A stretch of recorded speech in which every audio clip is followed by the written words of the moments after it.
Some of us have been glued to the news since the start of the war in Ukraine on TV and other traditional media, and on digital platforms like Instagram and TikTok.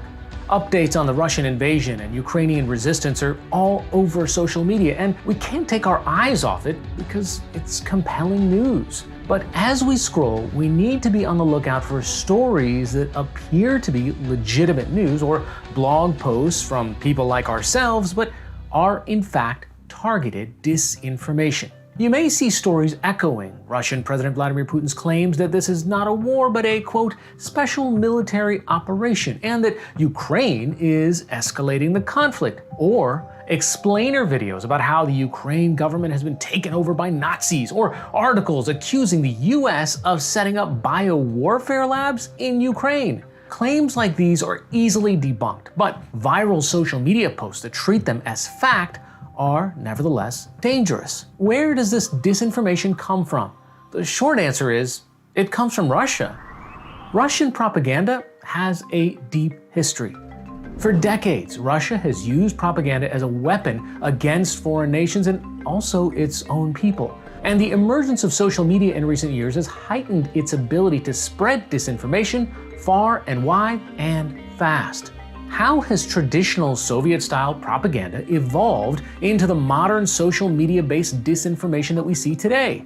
How is Russian disinformation used in the current war in Ukraine, and why is it so effective?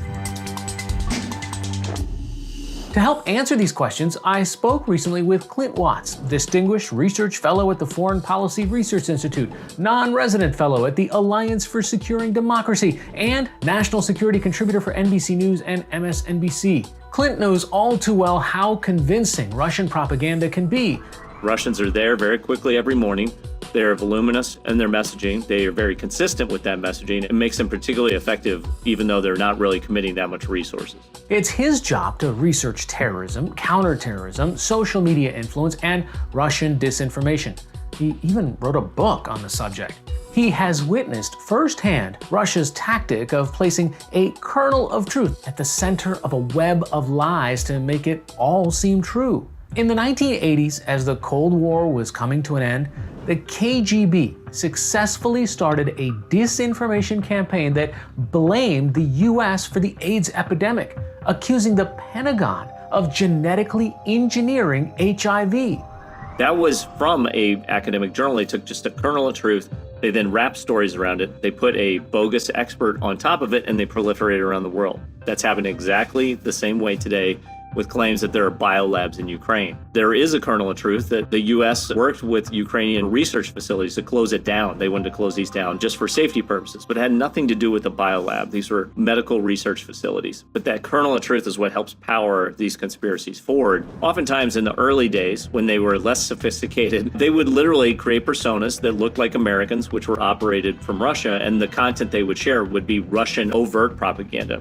Since the early 2000s, Russia has been engaged in a large-scale propaganda campaign in Ukraine, part of Vladimir Putin's efforts to take back what was lost when the Soviet Union dissolved. For the people of Ukraine, it's something they've been dealing with for decades. And in recent years, it's become a lot more sophisticated, using both traditional and social media to spread disinformation. And they do that in what we would call three frames: propaganda, semi-covert or fringe outlets, and then they have covert social media accounts that push disinformation and advanced narratives. And that's what we refer to as the Russian troll farm or the Internet Research Agency. They have many versions of this, but they're literally creating personas that look like and talk like the target audience they're trying to engage with. Targeting the right audience with the right kernel of truth is also crucial to spreading messages of disinformation.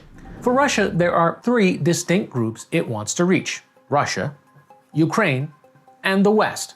Who's being fed the most propaganda during this war?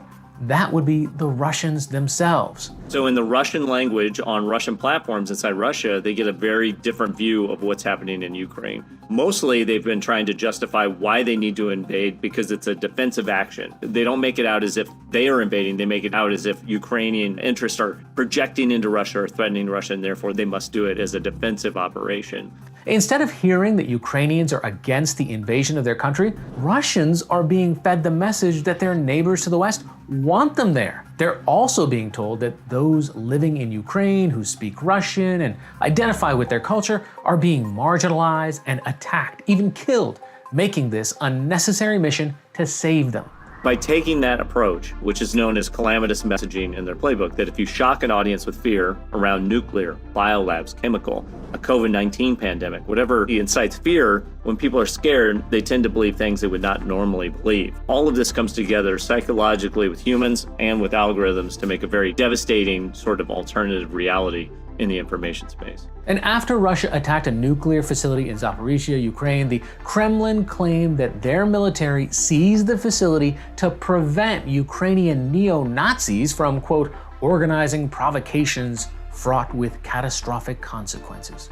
False stories repeating these untruths are globally pervasive, but that doesn't mean that Putin is winning the disinformation war hands down.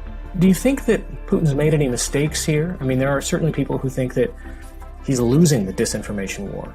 His disinformation leading into justifications for the invasion, at least outside of Russia, didn't work. It was completely seen through and predicted. But the West needs to not pat itself on the back. We have to continue to do this over and over and over again to really establish the truth over time, because Russia is messaging every day. And it's all about availability. Whoever publishes the most content on a topic is most likely to be seen, because that's what you would find. The West has to keep pushing back. But even with the constant anti-West messaging directed at the Russian audience, reverting back to Cold War-era isolation is highly unlikely. Platforms like Instagram and Telegram are Russian favorites. While they may be indispensable to the spread of disinformation, they also give Russians a chance to discover the truth and fight back. Telegram plays a key role in connecting Russia to the US. It's a conduit for information being relayed between the two countries, and one that would be almost impossible to turn off. There's no way this generation of Russians over the last 2 decades are going to just slip back into a world where they're completely cut off from the West. And it's because of those platforms and their ability to flood users with information that the truth is making its way to the Russian people.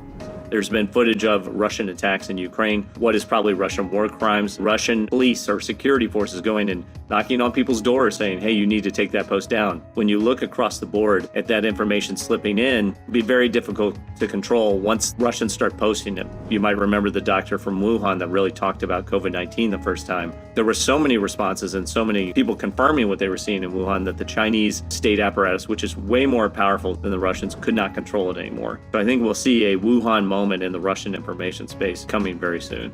It's up to us to stay vigilant and make sure we don't fall into its traps. If you want to stay on top of what disinformation has already been debunked, you can turn to reliable sources like investigative journalism group Bellingcat and EU versus Disinfo, a project working in 15 languages that identifies, compiles, and exposes disinformation coming from Russia. Always question where your information comes from, even if it has a kernel of truth. Until next time, I'm Hari Srinivasan, and this is Take on Fake. Thanks for watching.